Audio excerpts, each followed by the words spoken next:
Hello tankers! In today's episode, we'll be updating you on the development of the game client. We'll also be having a Save the Gold event and announcing some upcoming global adjustments to the balance of Tanki Online.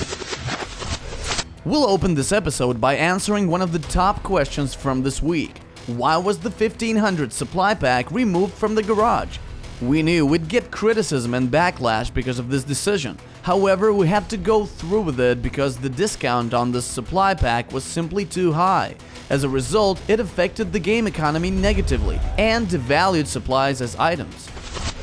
During the past week, our game client has undergone a few changes. Our developers will tell you more about that. Great news for Mac users! We finally have a downloadable game client that will work on your system. It took slightly longer to finish, but now it's here and you can download it from the official Tanki Online website. Now some news about the Flash Player. Adobe has released a new and very stable version of the Flash Player, so those tankers who are still playing on Mozilla, Opera, Internet Explorer, Edge and other browsers should update their Flash Player to the latest version. Chrome has already updated the player automatically. Attention! Very important news! Tanki Online is getting ready for a huge game balance update. Here's what you need to know. Game balance in Tanki Online has been a subject of hot debate from the very first days of the game. Our development team is always tracking the statistics in order to stay updated on which weapons are most popular, which ones are less used, and more importantly, why. You've probably noticed that there haven't been any balance adjustments in a long time. The reason for that is that we're tracking the effect of the most recently implemented features, how they relate to the balance and how they influence it. From our observations, we've concluded that certain balance changes need to be made and that a slight adjustment to equipment characteristics won't help. Let's take Izida as an example. Right now, the M3 version of this turret is available at the rank of Brigadier. This is why this turret and its micro upgrades are cheaper than others. The tanker who acquires this weapon and upgrades it becomes much more powerful at that rank, since his peers are still using M2s. Yes, at Generalissimo level, when players can buy any weapon and upgrade it, the Izida will become relatively weaker, but until that point it maintains a distinct advantage. These changes will take effect in mid-October and will affect all turrets and hulls on every upgrade level. High-ranked players and M3 equipment will be the most affected.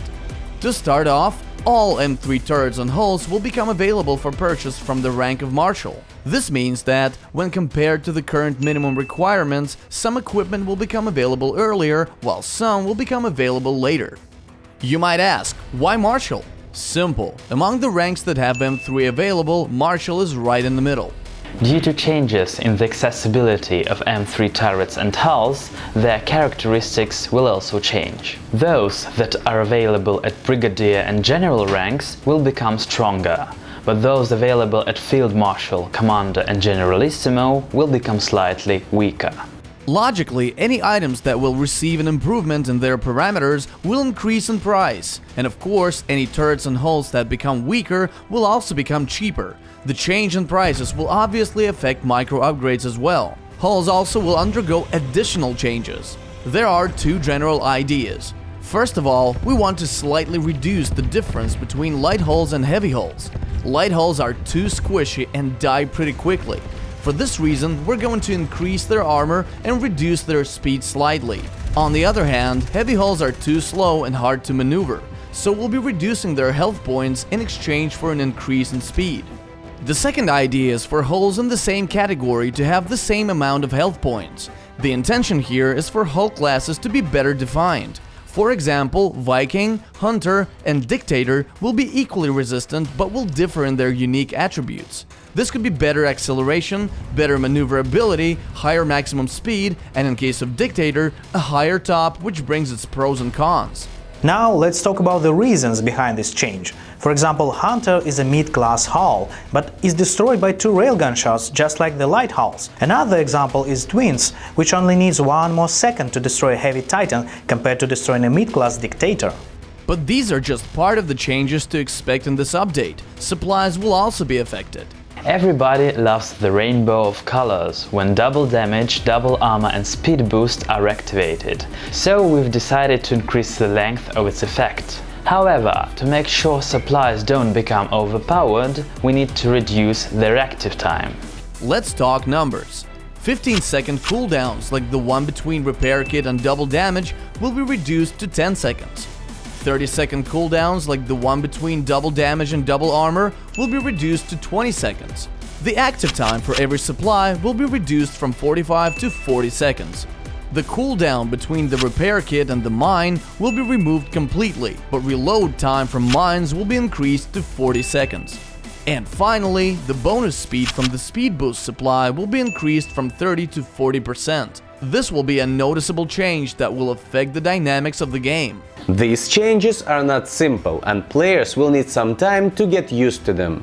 Some will be happy, others will not, but we have two things that will cheer them up. The first and most obvious one is that knowing about these changes in advance, many players will be able to take advantage of the system by purchasing items that are expected to increase in the price before the introduction of the update. Or the other way around, by not buying expensive items and waiting for them to get cheaper and after the update to get a better deal. The next generation of tankers won't have this opportunity.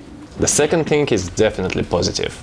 After the introduction of this update, we are going to run a sale together with an increased battle fund rate for several days. We'll be telling you more about this closer to the launch. Before releasing these changes, we'll be conducting a mass test. But for now, we have prepared a special Wikipedia article for you, including every aspect of this update in as much detail as possible. Read, count, draw conclusions, and discuss. One more very important thing. In the vlog's description, you will also find a link to a survey, where we ask your opinion about this upcoming balance update. Your opinion is very important to us, so please take the time to reply to this survey.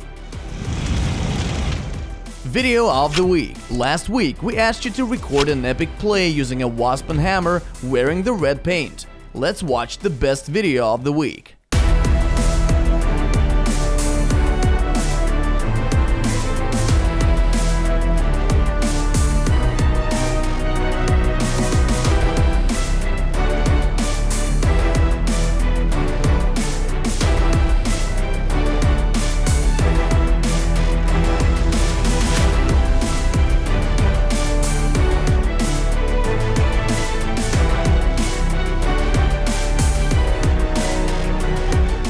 For next week, we want videos from a Save the Gold event. You can organize a Save the Gold event yourself or join an existing one. It doesn't matter. What matters is that the video is interesting and entertaining.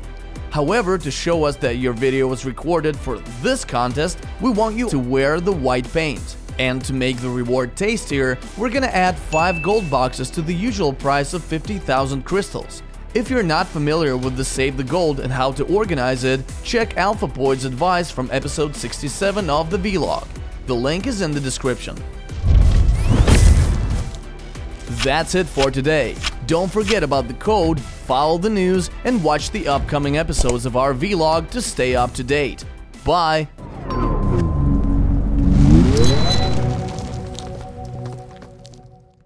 Last week, 3 tanks with alterations had to shoot out against tanks with no alterations. You had to guess which tank would be the last one standing. The correct answer is C, the Red Firebird with alterations. Let's meet our winners and watch the next question.